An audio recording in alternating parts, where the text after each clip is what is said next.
Stop trying to be happy. I know how that sounds, but I mean it exactly as I said it.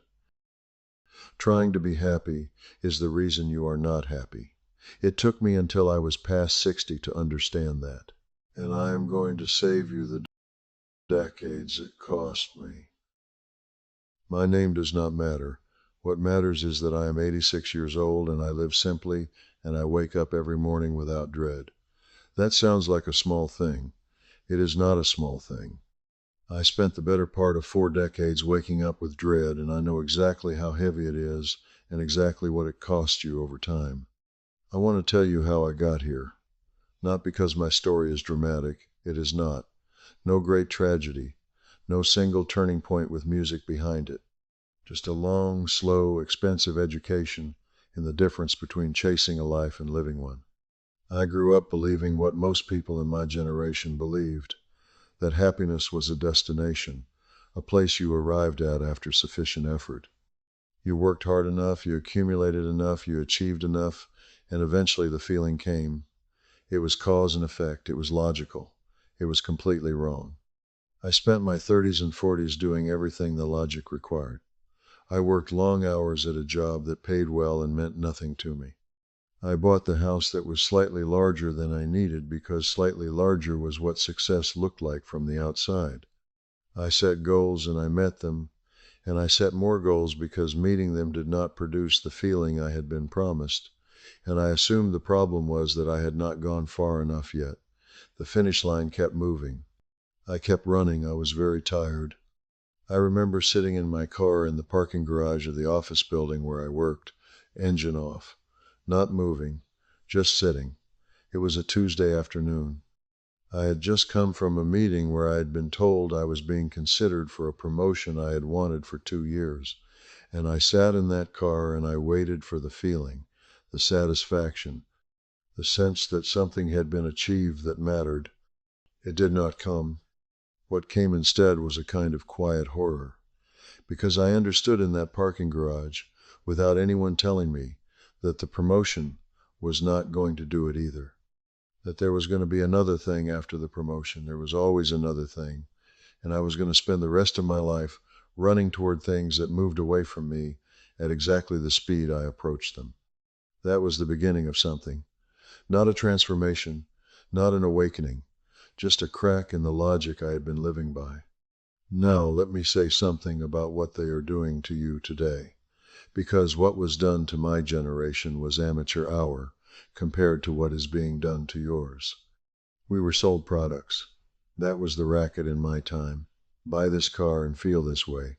Own this house and become this person. It was obvious enough that some people saw through it. Crude, unsophisticated. What they sell you now is optimization. And that is so much more dangerous because it wears the clothing of self-improvement. It looks like wisdom. It sounds like discipline.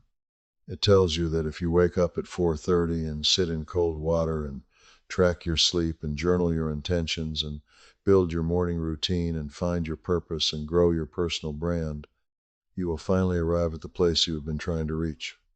You will not. You will just be exhausted and cold and behind on your journaling. I see young people treating their own existence like a software problem. Like happiness is a bug that can be patched with the right protocol. They are wearing devices on their wrists that tell them how they slept. They are scheduling their relaxation. They are reading books by people who have not yet lived long enough to know what real loss feels like, taking notes, building systems, trying to engineer their way out of being human. You are not a machine that needs optimizing. You are a person who needs to stop. Here is what nobody is trying to sell you, because there is no money in it. You are already enough, right now, today.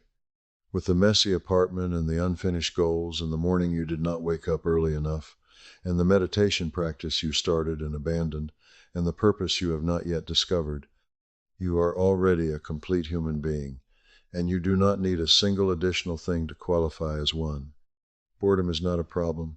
Sadness is not a malfunction. Anxiety is not evidence that you are doing life wrong.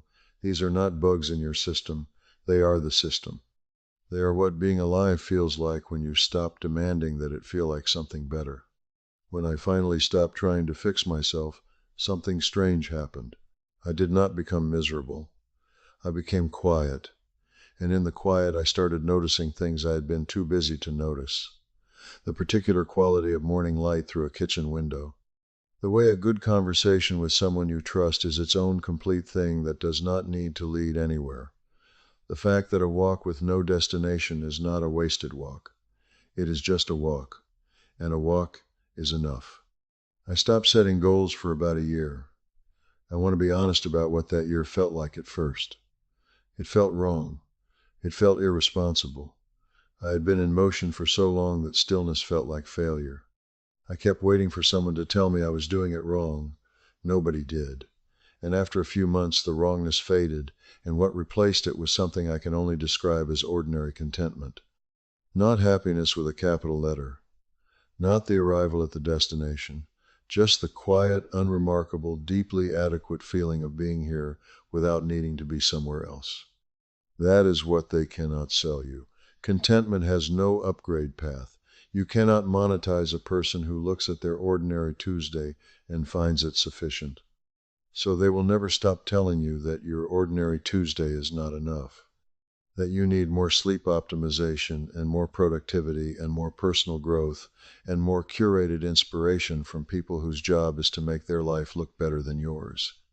Let me give you something from the end of a long road.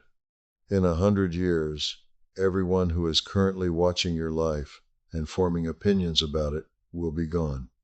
The people you are trying to impress on the internet, gone.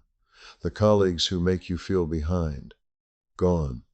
The standards you are measuring yourself against were invented by people who are already dead. You are running a race designed by ghosts toward a finish line that does not exist to impress an audience that will not outlast you. That is not a depressing thought. That is the most liberating thought I know. If none of it matters the way you think it matters, you are free. Free to enjoy the Tuesday you have instead of enduring it on the way to a better one. Free to be sad when you are sad without treating the sadness as a problem to solve.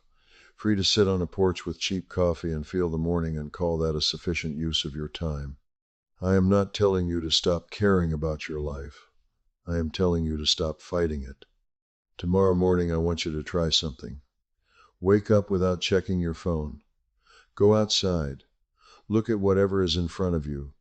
A tree, a street, a patch of sky. Stand there for a few minutes without improving anything, without optimizing anything, without making it mean anything.